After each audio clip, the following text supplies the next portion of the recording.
All right. Hello, everybody. Good morning, good afternoon, and good evening. Welcome to this live training on Jira virtual agents.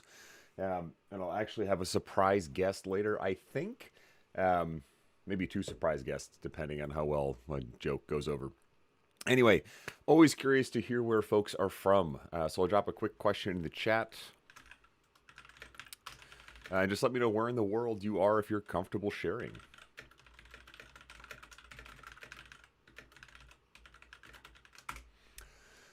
And also appreciate you all popping out at 6 a.m. Pacific Daylight Time. Hopefully, it's not too early for everyone around here. I'll talk a little bit about why it is at this particular time in a little bit. Justin, good to see you, my friend. Andrew, we got Milwaukee, France. Wow. Liz from LA. Al, Chicago, the Windy City. Welcome, Karen, Naveen. I have an entire team from Germany. I love that. Brian, Georgia, Craig, Southern California, India. Amazing. All right. One other question. Curious who has been in a live training with me before.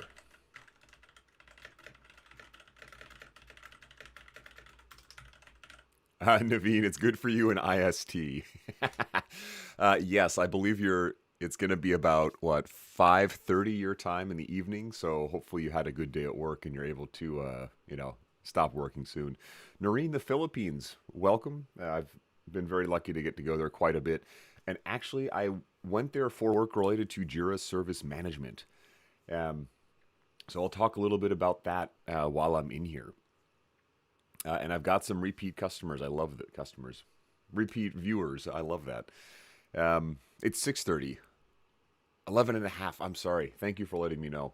I try and do time zone math in my head, and sometimes I get it right, and sometimes I just make a fool out of myself. All right. I'm going to take these similar to my other live trainings. We're going to start out with some slides, and these slides will help orient us on our topic, especially for virtual agents. When I was learning these and trying to understand them, I used the official Atlassian documentation, and I figured it out by doing, but it was kind of hard because I didn't know it all. Cypress, awesome. I do have a little virtual agent here, this little guy. So in my mind, this is what a virtual agent looks like, these little robot things. But I'll talk a bit about virtual agents, what they do, why they're useful, and then we're going to get hands-on. This will all be in Jira Cloud Premium. The virtual agents available in Premium and higher. Usually, Frank, when someone says they're late, my immediate response is, and we just finished the meeting. But glad you could make it, Frank. Aw, thank you, Justin. I don't say I'm the best. I'm pretty good. And that's one thing I like about this group. I'll talk about interaction in a minute. But first, who am I? My name is Rob, and I've been in IT basically my whole career. I started off as the help desk technician. So, that person who brought you your literally installed monitors. That was the first thing I did in information technology and printers.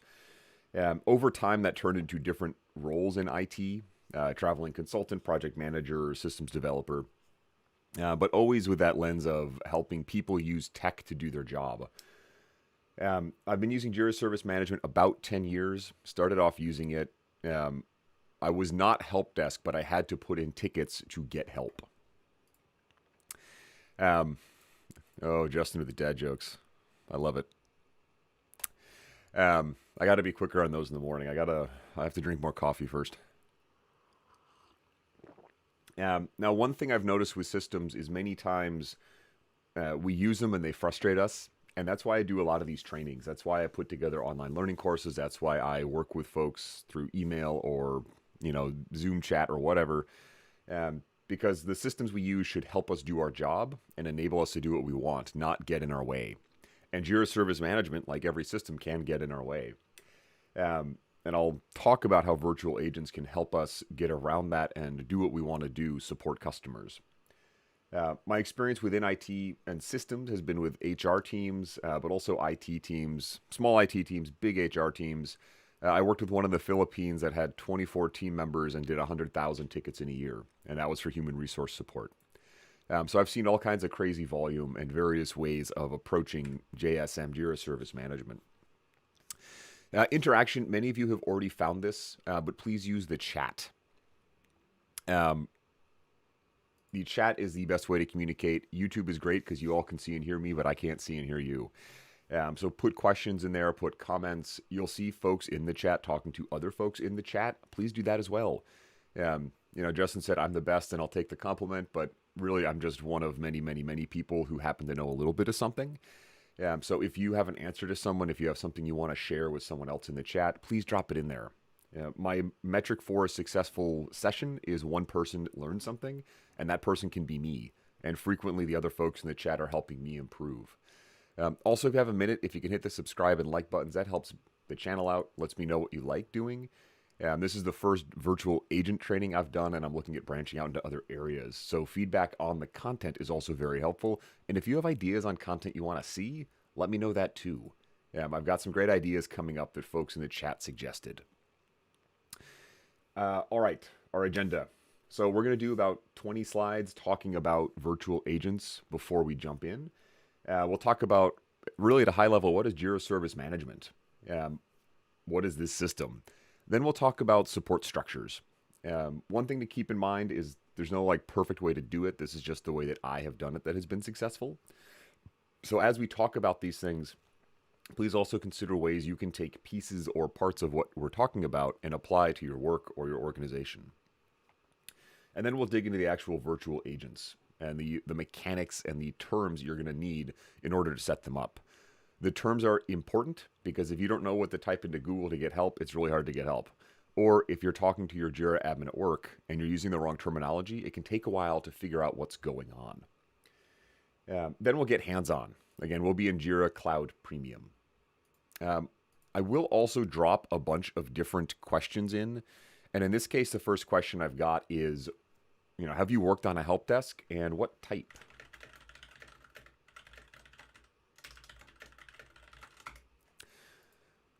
And asking this just to see, what experience people have being a, help desk support agent or a systems manager or something like that, a process manager that would relate to help desks. Let me see if I can get rid of that very annoying overlay. There we go. So while you all consider this deep question,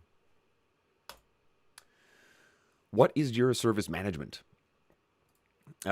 You'll hear me call it JSM, Jira Service Management. If you boil it down, it's a ticketing system. I'm sure our friends at Atlassian define it differently and have other terms for it, but in my mind, it's a system that's used by different kinds of teams to manage requests for help or support or problems. So for example, I might go into Jira Service Management and put in a ticket for my HR team because I didn't get paid. Or maybe I put in a ticket because I found a bug in a piece of code. Or maybe a system automatically puts in a ticket because there's an issue with a system somewhere, some kind of automated report. Now, it can be used internally, and that's typically how I have used it, just because the companies I work at happen to use JSM for internal support. So again, workers at my own organization, but it can also be used externally. So you might use it to support customers who don't work at your organization, if you have a product or a piece of software you sell or provide. So that's, in my mind, the major use case, is collecting requests for things that need to be done. One thing to also keep in mind, I think of JSM through the lens of IT or HR because that's how I've used it. But that's not to say other teams can't use it. Your finance team might use JSM. Marketing could use it. Engineering, pick a team, and I'm sure there's a way to have it help support and collect information.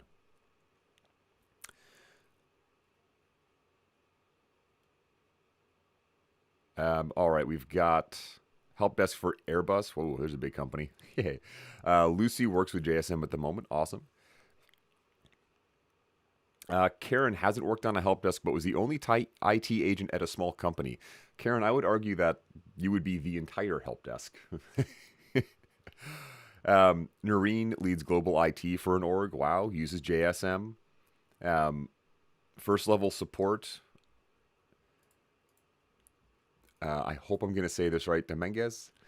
Um, let me make sure that this can come up properly and get rid of this. How do I get rid of this poll thingy I did? There we go. Bleep. All right, we are talking about tiers, and I'm trying to pull up this comment because it's exactly to the point. When we think of our support teams, we need to consider how they are structured. And one way to do this is by tiers. So the way I've done this in the past is we have a tier 0 and then tier 1, 2, 3. Your tier 1 is usually what people think of as the help desk. This is an agent who looks at the ticket and they triage it.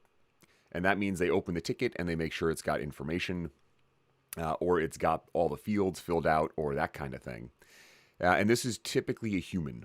So a human agent might be the person to do this. There is, however, a tier just under that I call tier 0. Tier 0 is deflection. We don't want the ticket to come in at all. And I'll dig more into this tier because this is where those virtual agents tie in. But as we go up the tiers, the tickets either get more complex or sophisticated, or the type of resources and skills needed to resolve them increase. Exactly how you define these tiers will differ based on your organization. But the thing to keep in mind, at least for the purposes of this particular training, the higher the tier, the more sophisticated, complex the support, and the more likely a human would need to be involved. Now, tier 0 is... And Justin is a frequent viewer, and I appreciate his perspective. The term tier and level or support level may be interchangeable. So for this training, I happen to pick the word tier. You may call it a level, though. That first level or first tier is what we're concerned with right now, and that's deflection. Deflecting a ticket means the ticket never needs to go into the system. It means someone is able to get education and learn how to do whatever the thing is. Maybe they learn how to reset their own password, how to use the system better. Or maybe they learn about the policy and they don't have to put in that question asking about it. So education is one aspect of tier 0. Self-service is another aspect of tier 0, where someone can go in. And when I think of self-service, the immediate obvious example for me is being able to reset my own password. I don't need to do that because I don't need a human agent to do that because I can have the system do it for me. And the point here is no human agent has to do anything. The system can support the person to do it themselves. That's I don't need a huge thing because it means our human agents don't have to answer a ticket. So it reduces our volume. Now, the screenshot on the right is tying in Confluence, the knowledge base Atlassian has, or collaboration platform. And that's another way you can just serve it up right in the system. So another question for the group, how does your team deflect tickets, or what methods do you all use to ensure tickets can be deflected properly? And while you ponder this very deep question, I need to fix something very, very quickly. Oh no, and I'm spoiling my Zoolander reference. There we go. Whew, that was close. So how does your team deflect tickets? How do you ensure that the folks you work with don't need to put in that ticket in the first place?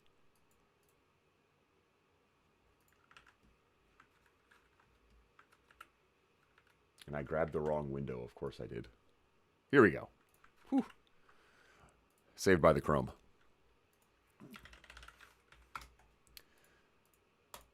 So this brings us to our virtual agents. And why would we have them? I don't know how many of you have seen this particular movie called Zoolander, but there's this amazing scene where the character is explaining something in detail, and then he looks at the other character and asks the same exact question. So why do we have virtual agents? Our human agents are great. Our virtual agents are also really important, though, because they're automated. They're a piece of software, a piece of code that we set up that helps us make sure our customers get the support they need. And it's still not working. This makes me sad. All right, we've got some responses here. Oh, Justin, I'm glad the study sessions help. Auto-sending initial tickets, help desk articles. Ooh, Justin hasn't been using deflection. I imagine you have, or there's been things you've done. Again, training can be deflection because it reduces the need for a ticket to come in. Ansa does a lot of help desk articles, Knowledge Center with Confluence, all great things. Agents help guide customers too, though, and they can take limited actions. So it's not just about saying, here's your help desk article. It's about trying to figure out what the customer is intending to do and see if you can guide them down a path to get there. So it's a way of controlling the conversation. It requires setup and you have to think through it. But then the system can help the customer. It can help them get what they need successfully, or it can get them to a human. Now, one thing to remember, the Jira virtual agents are available in Cloud Premium, but not in the government version. So if you're on government, or if you're on premium, or if you're on standard or free, you won't see these. So just something to remember. Within the agent, there's an important concept called an intent.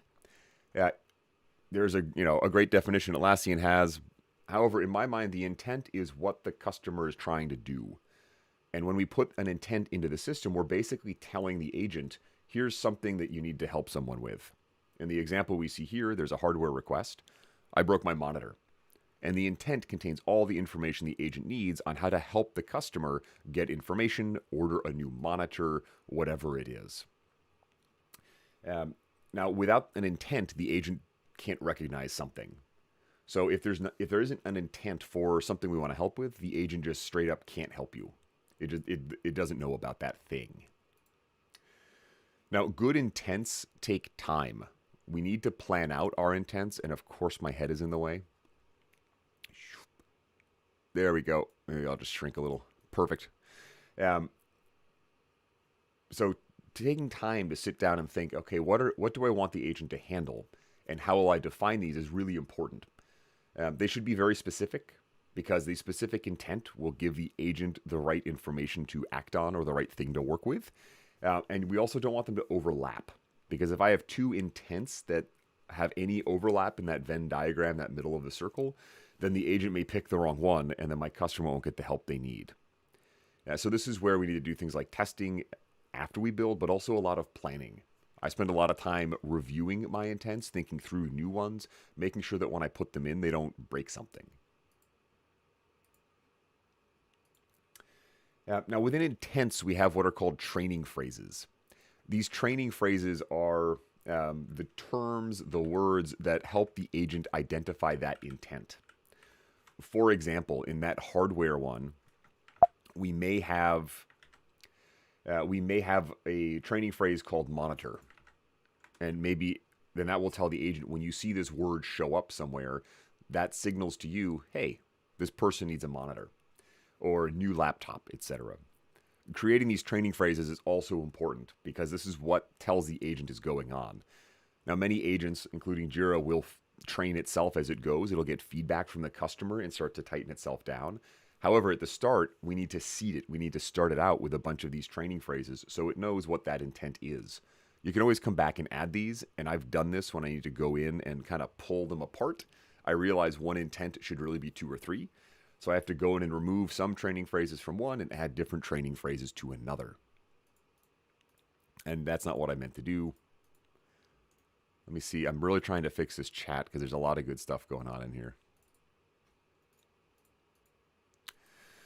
And it's just not going to work for me today. Okay. All right. Kareen says we can't deflect. We support technical issues for business users. Without adding any specifics, Kareen, and fully acknowledging you are the expert here, I would challenge that. I would wonder if there are, if 2% of your tickets, you could direct someone to appropriate information, if that's possible. Liz, in orgs with multiple departments, we mainly deflect manually, or we say, have you read the thousands of pages of documentation you wrote? Oh, wow. So Liz made us a good point in the chat about deflection. We can't just give people a giant pile of documentation and expect they'll look through it. We have to give them some way to search or find it. And that's where virtual agents can help, because this virtual agent connects into Confluence. So where we can tie in and maintain our Confluence well enough, and this you have to do that as well. You can't just connect them and hope. You can serve up knowledge base articles that hopefully help cut that down. Kareen, I got you. So your support isn't just your support's a little bit more in depth, so that might be a higher tier support in my mind. What you might call tier one, I might consider like tier two or three, depending on the investigation need. Um, I'd be curious, Kareen, in your case, and you might already be doing this, if there are ways you can tee up the customer so as they come in, make sure they're prepared and know what they need to bring. You might not be able to deflect the ticket, but at least you might be able to improve the quality of the incoming ticket. Again, hey, we need this exact screenshot, we need this exact link, that kind of thing. Because that's a big problem I see with tickets I can't deflect. It comes in, I have to work on it, but it's missing important information. So in the intent, we have our training phrases, and that lets the agent identify what it's talking about. Next, we have flows. And this is, if you're familiar with Jira, like a workflow, it's a sequence of actions or steps that occur once an intent has been acknowledged. And there are standard flows, and these are the same across all intents. And then we have custom flows, ones that we get to build. And those are the fun ones because we can then dictate what happens. A ticket comes in about benefits. What does the agent respond with first? What question does it ask? What action can or does it take? These are the 5 standard flows.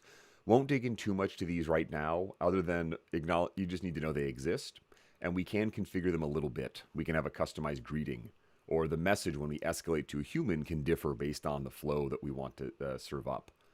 And same thing when we resolve a ticket. What message do we send? When we match the intent, when we confirm what they want, and then when we close out the ticket. Custom flows, though, are really where, in my mind, a lot of the work goes as well. This is what happens once it matches the intent. So once it's figured out, hey, Rob is talking about his hardware, what does it do first? Oh, it's going to send this message about it takes at least 3 days. And then what kind of hardware do you need? Asks a question. So this is where we have the ability to give the agent actions it can take or questions it can ask to figure out what's going on. There are different types of steps, and this is where right now this is a fairly newer system, and they keep adding and expand to it. So I'll be curious to see what other features and functions become available over time. But we get a couple different types of steps. The first is a choice, and these are in no particular order. There's a choice. So what kind of hardware do you need? And the customer's given buttons they can select or a drop down. And based on that choice, we can then take a different path down the flow. Ansia, I'm trying to pull your question up, but my screen is... did it show? It showed up. I think I saw it a little bit. Nope, it's gone. Okay, I'll give up on that.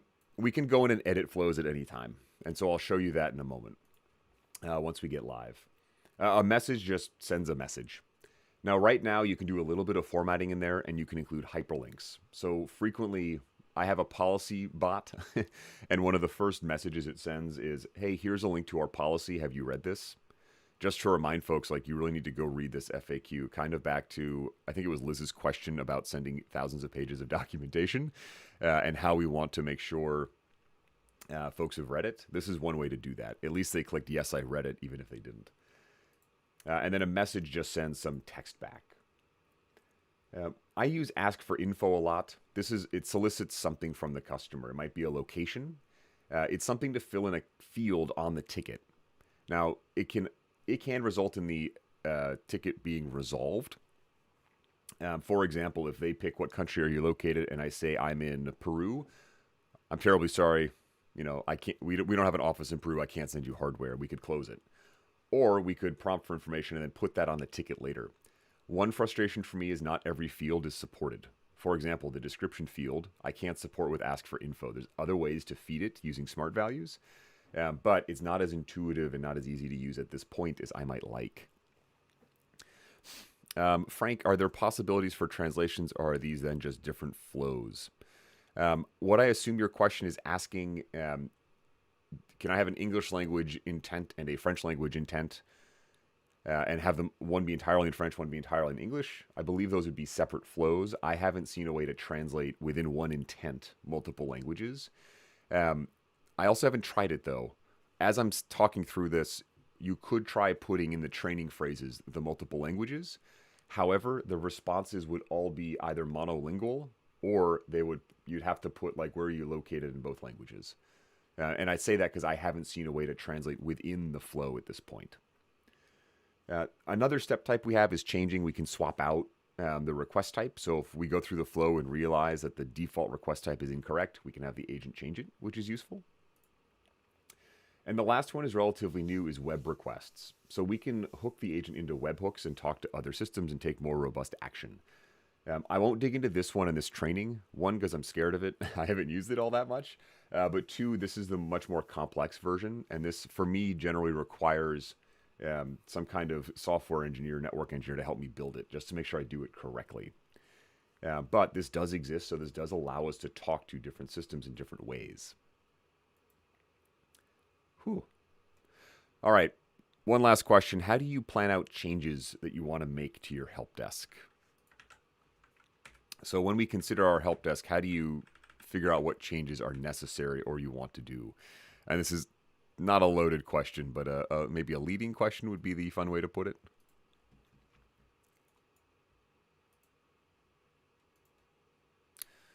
And I'll give one more attempt at attempting to fix my on-screen chat, because it makes me sad that I can't share your amazing questions.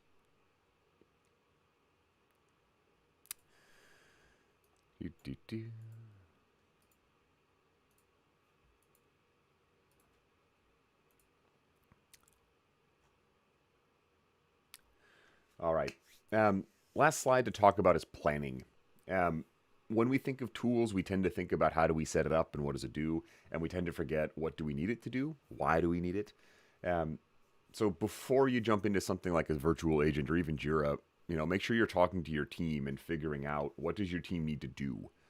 What kinds of requests would be appropriate for a virtual agent to handle?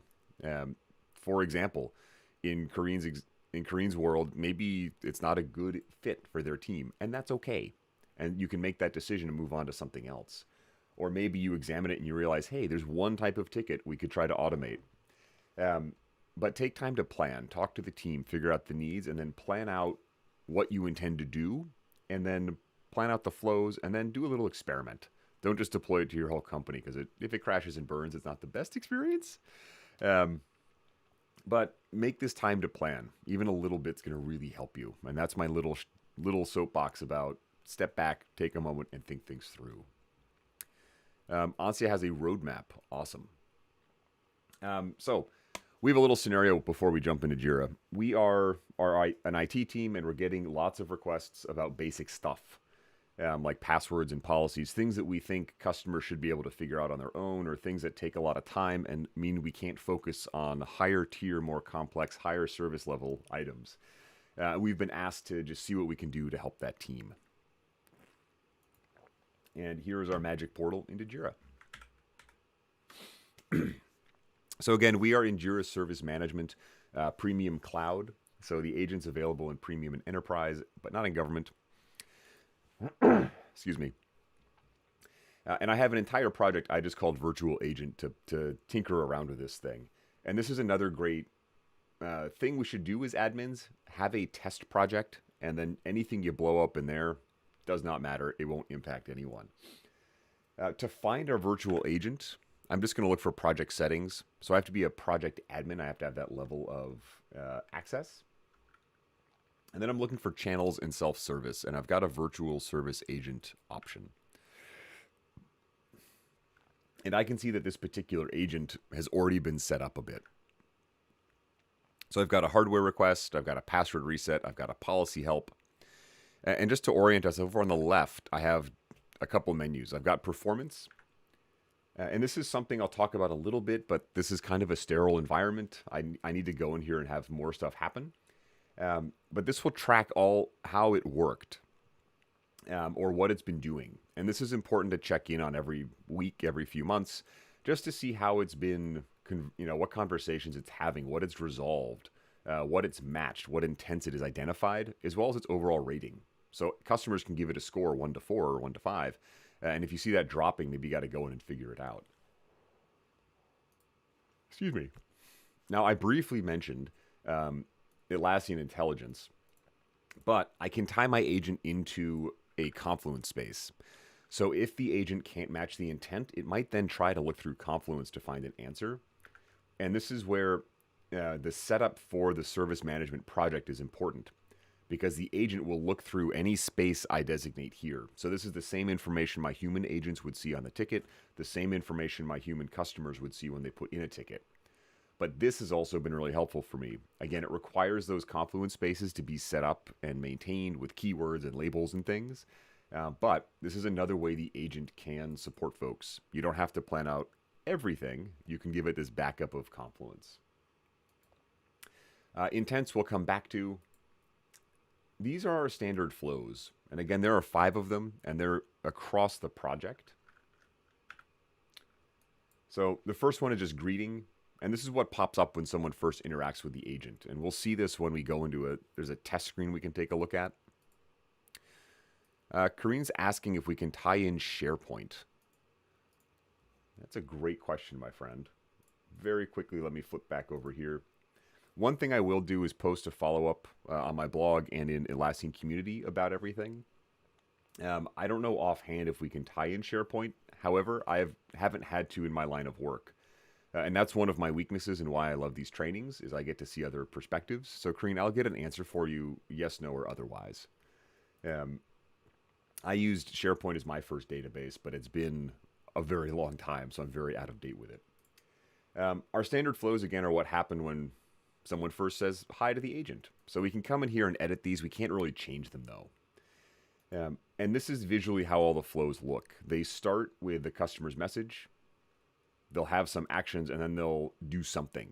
In this case, matching the intent. The one to take a look at in here, and that I'll focus on a little bit more, is match intent. And when you go in and look at this, you'll see 3 branches. Confidence is high, medium, and low.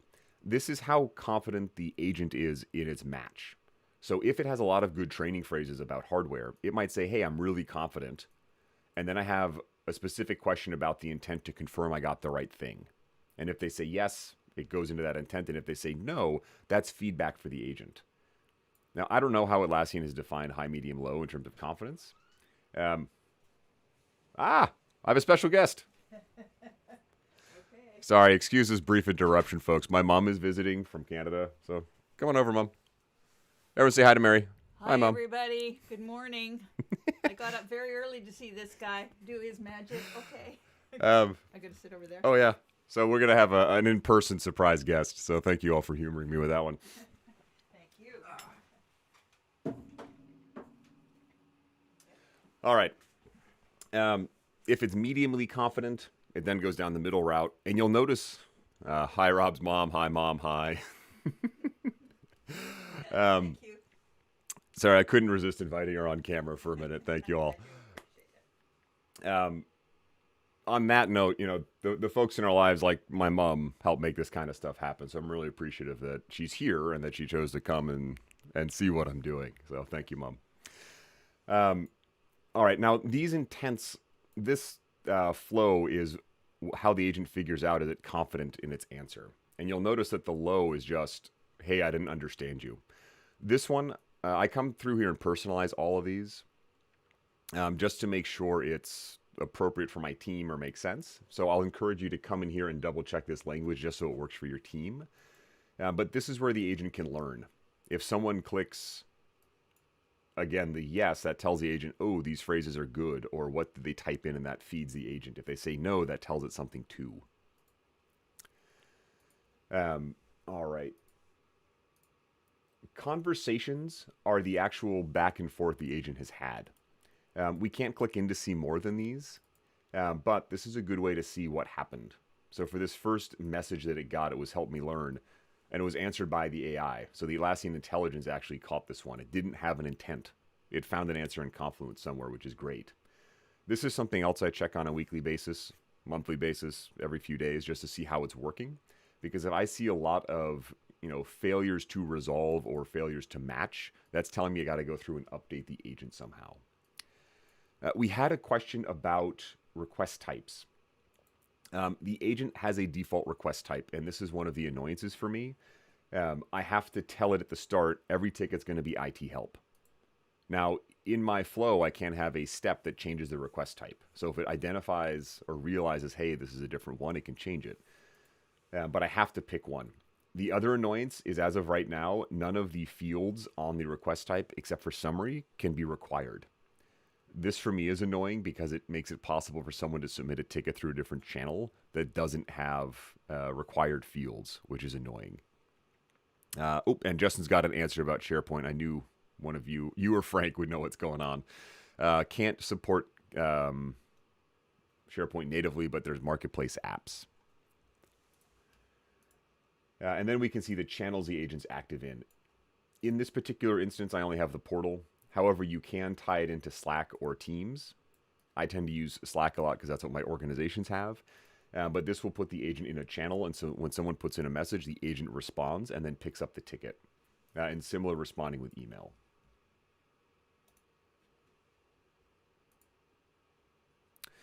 Naveen can't select anything other than emailed request. I'd be curious, Naveen, and again, this is where it's hard. Are there other request types in that project? If not, I'll have my contact information at the end. Pop me a message. I'll be happy to see if I can help you figure it out. Back to our intents. I'm going to just open up the hardware request because we've used that one as an example. When we open the intent, we're going to see the flow. And this one, medium size, I guess. What I'm looking for is this match intent. So once it's figured out that someone has a question about hardware or a note, the first thing it'll do is then go to the SLA reminder. And I have chosen to do this. In my process, I want to make sure people are reminded, hey, it can take up to 3 weeks to get hardware. So that'll be the first message someone sees that pops up. Now, the title at the top is only visible here. So this is for other admins. So I try to make sure that all of these titles make sense. And I try and make sure that the messages follow my company's, standards and practices. I have a single macro I can insert, which is a hyperlink. So our formatting's a little bit limited. Bold, italicized, strike through, and then lists. I'm kind of okay with this. It's intended to be essentially a chatbot. I don't need too much in the way of, additional visual stuff. And then I've told it to go right into a question. What kind of hardware are you asking about? And then I've listed out 6 or 7 kinds of hardware. Again, this all depends on my environment. At any time someone is asking about editing these, I can come in and change these. So maybe I put in cell phone instead. And once I save, that change is just now live. Oh, and my head's in the way again. Let's get out of the way. Now, each of these branches would have its own internal logic. So the cell phone is the simplest one. We don't have these. I choose to put this answer in there just so if, someone will ask. I'd rather have the bot catch it or the agent catch it than have to have a human go in and answer a ticket saying, I'm sorry, we don't have cell phones. So this is where, when I planned it out, this is what I decided to add. This next one, though, for laptop has another branch, another question, and it's which department. And again, this is because my team maybe says finance gets Dell, everyone else gets Apple AirBooks, or whatever the split is. And this is just letting them know, I'll enter an order, or I'll take some action. Actually, I have it here. Perfect. So this cell phone one has a resolve step at the end. And this step is the end of the branch. And I have 2 options. I resolve it, and this is the agent being told you did it right and you're done. Or I can escalate. When I get to that escalate step, that's when a ticket is created, and the conversation is appended to the ticket. So the agent has done everything it can to try and answer it, and then a human agent has to take over. So in this context, escalation means kick it to tier 1 and make a new ticket in your service project. So Naveen had this question about changing the request type. Right now, all of these request types are, I think, get IT help. But I do have a step where I can change this. And so this will update the request type on the ticket. And this is also where, if I know JSON, and actually, I guess, a random question that I'll put in the chat for folks to have some fun with. If you know JSON and things like smart values, you can have it change other fields as well.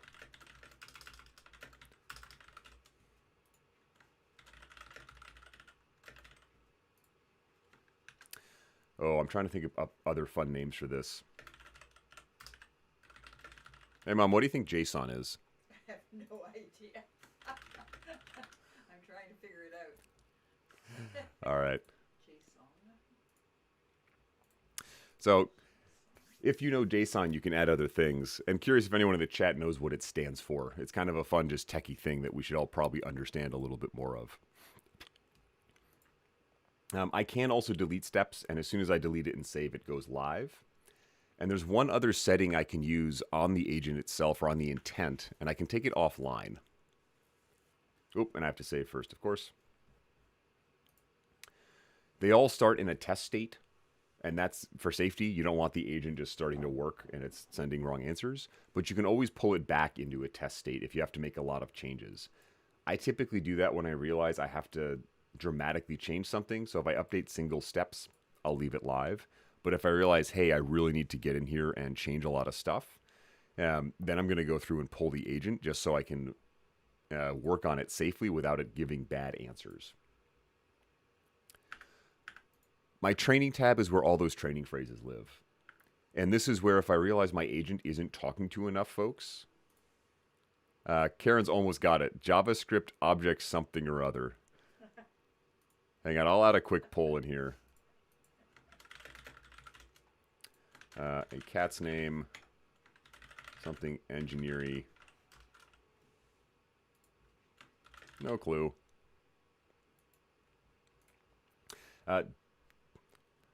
This time, now I'm pretty sure I know what it is.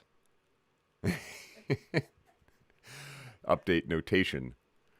JavaScript object notation. Yes. Spoilers. But the training phrases are what tell the agent this intent. And this is where I spend a lot of time trying to think through what is a human going to type in to signal I need help with hardware. And for me, it's usually guessing. I sit down and I talk to my team or ask my mom, hey, if you had to go to the Apple store and ask for a phone, what would you ask them? Or I go through old tickets. I look at old tickets about hardware replacements and I just figure out what's going on. An interesting thing I just thought of is you could feed that text through some kind of LLM, some kind of AI, and say, identify the keywords that would match this intent, and see if some system can pull those out for you, because that would give you very good matching, I imagine. If I need to add phrases, I can just click add phrase. So maybe I add cell phone. And I can just keep going. There's almost no limit to these. The more we feed this, the better it will go. The better answers it can give us.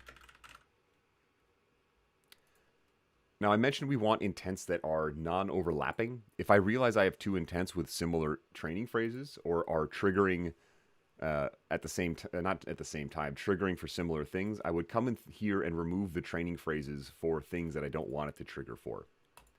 So if I don't want this to trigger on cell phone, I want a whole separate intent. Maybe I go with that. Okay, what happened to my... Actually, JSON would be a good cat's name. You just call him J for short. JSON. Something engineering, yes. For the most part in my career, I've just had to understand that JSON exists and it's a certain way to structure information between systems. And that lets me sound intelligent enough when I talk to software engineers, and then they kind of run with it. Oh, I'll save. Come here. The last menu is settings for intents. And this is where we give it a description. Again, this is just for admins, so the customers don't see that. The display name is what they will see, though. And this is what will pop up if the agent is trying to figure out, is this what you're talking about? So this is where I take time to pick a good display name and a good confirmation question. Because these are the things the agent has to put in front of a customer to say, did you mean this? And that will help the customer then make a good selection if they're going down the right path or not. What the heck is the N? Yep, notation. Oh. It came back. Karen, I don't know what you did, but you fixed my chat overlay. Thank you. I grant you 5 study points. I don't know what study points are for, though. 5 brownie points from my mom. I'll let you know how to redeem those later, Liz. So these are the setups that I think about. Now let's see an agent in action. There's always this nice test menu in the bottom left. I come in here a lot because this is what a customer would see. And this is also where if our intent is in test mode, it will show up. And so this will look just like a chat menu. I just punch in a question. What is JSON? And then it's going to run through its intents to try and figure things out. Now, the first thing that pops up is that greeting. And it's unsure, so it's asking me to confirm. Am I asking about new hardware? um, I have no idea why JSON triggered this particular flow, but in my testing, I would write this down and I'd say, maybe put JSON in a different intent, or maybe train this thing with a no. Justin, of course the points matter. Points always matter. Especially when they're brownie points, because they're redeemable for brownies, apparently. Oh, wait. Did I give the wrong person credit? Oh, you're right. Karen, thank you for your honesty. You also get 5 brownie points. Your name was in the chat. So, Liz, thank you. And this is where the customer would just give feedback. Yes, I meant new hardware. Now, that action right there is updating the agent. It's letting it know next time it sees something like JSON, it might be more weighted. It might pop up with hardware more frequently. And then I just get to go through the flow. I get to answer these questions. Oh, I have a cell phone. Oh, okay, I have to go talk to my manager. Now, at this point, there's no way for me to dynamically tell them who their manager is or dynamically link them that I'm aware of.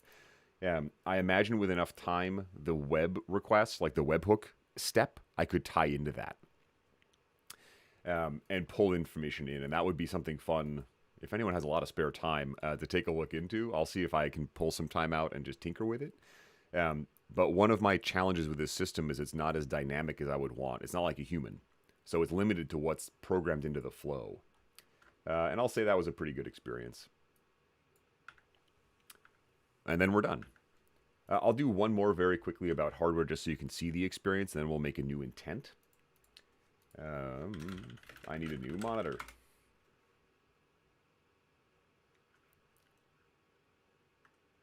And I'll say, yes, that is hardware. Now, one annoyance you'll notice, it's just following this process rote. Frank, the possibility to fetch a user attribute, based on the high-level understanding I have of the web request, I think there is. I just haven't made time to prove it yet. Yeah. I'm following you. Or any other attribute out of Okta or whatever your system is. You'll notice it didn't remember monitor, and that's because it's not pulling information forward. This isn't full-blown ChatGPT. It's just doing what we told it. So that's one limitation in my mind. It's not going to remember, oh, Rob said monitor earlier, so autofill that. It's still going to ask. But then it's going to follow its flow very exactly. And here I can see it's entering a ticket. And here's my request. So now as a human, I can open up this ticket, and I'll see that list, that entire discussion that I had. For me, this is really helpful that the discussion is included. I use the discussion, and I'll sample tickets to figure out, is the agent doing a good job, and can I improve it? Like, is it sending people the wrong way, or should I change the verbiage or anything? One thing you will note is the custom fields are notated by their ID, not by their value. This drives me insane because I then have to go remember what is 1031.1. I think it's Canada. So one other limitation in the current state of the system. But now as a customer, I have a ticket that I can then follow up on. As the human agent, and I'll quickly switch to the agent screen, I get a ticket, and then I can see in the comments is the entire back and forth with the agent. So again, once a human gets this, they're going to see everything the agent spoke about and that everything that happened with the customer, and they can pick it up right from here. Otherwise, it looks the same as any other ticket. Country was filled in, the description was the initial request, and department wasn't filled in, so I can go do that. All right, one more minute. We're going to quickly just put in a new intent so you all can see what that looks like. So just back in my agent, going to intents, and then create intent. There are a bunch of templates that will show up. There's a catalog that they have, which is similar to all the templates, but it does over time start to guess what templates would be useful for you. I haven't used this yet. I tend to just start from a blank, but I always take a look at templates just to see what exists. Slack connect to phone. What would be a fun one? I don't know. Printer issues, perfect. So this is, again, a way to speed things up. If I want to add this intent, I can, and it comes preloaded. Look at all these training phrases. Wow. I tend to make very short training phrases, which is probably not a good thing. I should probably take a page from Atlassian's notebook and make them a little bit longer. But I would then come in here and just add new training phrases. Printer broken. Printer error. And just on and on and on until I've got them all in. Once I hit create, this will look exactly like every other intent. I'll end up with this kind of blank flow that I get to customize. I'll have those training phrases. And the only big difference is it's in the test status. So if I'd want this to go live, I would just hit live. And then I get this warning that, hey, once you do this, it's available everywhere. And where it's available is the portal and any chat that I've connected. So I'm going to just pop over to the portal. Karen, that is the curse of, working on support. You have to help customers. Thank you for coming. There'll be a recording. Looking forward to seeing you soon.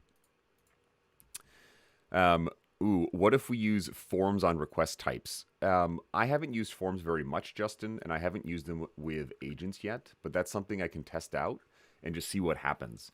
The agent is limited in the fields it can talk to, which is an annoyance. And I'll see if I can find that real quick. And I say it's an annoyance because there are just some custom fields it can't easily populate. That said, it can use, oh man, what is the word I'm looking for here? Smart values to populate fields. Do I have one? Let me just make a new one. So I can have an ask for information step. And that will be that question, where are you located? And of course my head's in the way again. Oop, wrong button. Whee.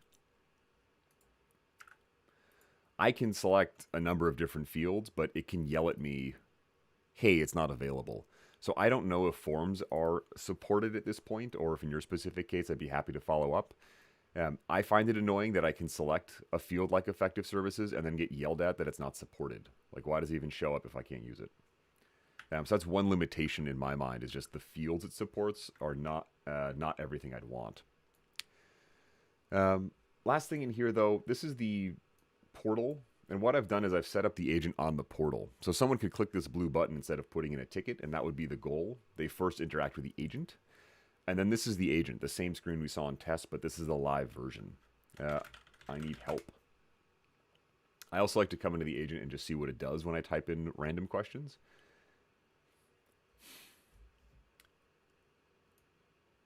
So it doesn't really know. This is that low, medium confidence intent. It's trying to figure out, what do I need? Maybe policies. This is a question I put in a lot. Have you read the documentation? If I say no, it's going to just kick me out and say, go read the documentation. All right, folks. I have one more slide. And then please keep the questions coming. Again, I'll dig through this and find as many questions as I can to answer. But if you can get hands-on, we did a very quick 30 minutes of theory, 30 minutes of hands-on work. For me, just getting neck deep in this thing and using it with real customers has been incredibly useful. Where's a brick wall facepalm emoji? I will add one, Justin. At least I think I can.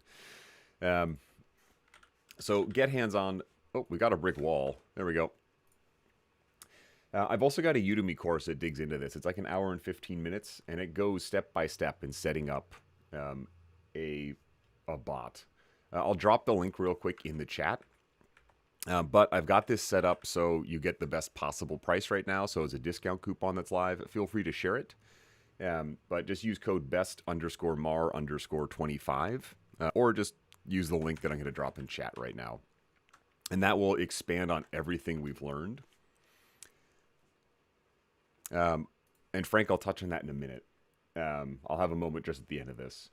But check out that Udemy course, a lot more info. You can also, of course, reach out to me. I've got my email on the bottom left, robert@heen.tech. Shoot me questions. I'll be happy to help you troubleshoot. Don't send sensitive stuff, of course, but high level or, sanitized screenshots, please. But also check out Atlassian's community, community.atlassian.com, kind of the source of all the free training and stuff. And then talk to your team. Again, a lot of this is understanding what does your team need, how do things work, what do you need it to do.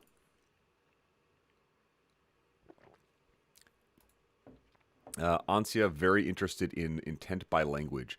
I will have to tinker with that, and I say that because I haven't had a need at this point to translate, but let me see what I can figure out for you. I don't know offhand if there's an answer, but I'll get back to you. All right. For the final create a ticket contact a human, how do we do that? That is the last step in the flow, Frank. Now, let me go pull that up real quick for you. I'm in the wrong screen. Here we go. So I'm back in my flow. And what I'm looking for is way at the bottom of any of these branches. This last step, see I've got like escalate and resolve. There's only two options to end a branch. It's either going to resolve or it's going to escalate. Resolution tells the agent you're done, you can close out. And then escalate tells it, no, go make a ticket in the request type that's been designated with any information you've gathered. So that is defaulting at the bottom of every single branch. So like if I go add a new branch very quickly, say I add a new bit of hardware, drone, sure, and I hit save, I'm going to have a brand new branch over here called drone that is missing an end branch. So I'll have to go tell it. Haven't tested. These could so be bonk. I'm not up on my slang, Liz. What is bonk? I can guess, but... I do have another resource. I've got a Discord server going for my study sessions. One agent per help desk. There is one agent per project. That is correct, Lucy. You'll see it show up. I think I know why you're confused, because I did a stupid. Where is it? Here we go. This is what I meant to go to. If I go back to my portal, I have this one set up not at the top level. I had it set up on the project. So if I go to, there's so many projects in here. Virtual. It shows up here. So I've clicked into the virtual agent project. So hopefully that got to your question. Wow, and I'm showing all those emojis. Let me get rid of those. How do I get rid of those? There we go. Oh, and now there's just a bar. Wonderful.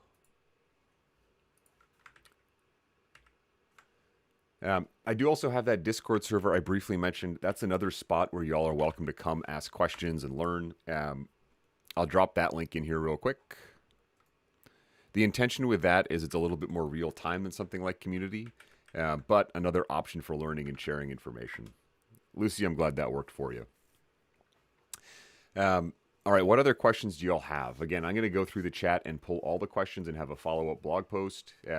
Also, be on the lookout on my YouTube channel. I've got a couple videos about this topic that focus on some of the basic setup things. So there's two on there right now, which is a high-level overview under videos, and one that covers metrics. Agent, I think I can search on. I should really know what's on my own channel. Here we go. One that's just, oh, that's us right now. Overall explanation and then metrics. So a little bit more in-depth than maybe we were able to get into these, but more content and info for y'all if it's helpful. Whew. All right. Otherwise, folks, I really appreciate y'all coming. I know it's an hour of your life. I do these at 6 in the morning my time because I have a job and kids and 2 cats and a house, and I need to do a lot of other stuff. So thank you for taking an hour out of your lives to come learn with me. I really appreciate that you come. Be on the lookout for more opportunities for training, and let me know what trainings you want to see. I picked virtual agents because to me it's interesting, and it was really confusing to figure out on my own. So hopefully it's going to make it a little bit easier for you to at least assess the tool. Again, it might not be a good fit, but at least you can figure it out. Naveen, thank you for coming. Grab my email. Shoot me your question if you still need help. But thank you all so much. Check out that Udemy course if you have a minute. And otherwise, I'll look forward to seeing you all here again soon sometime.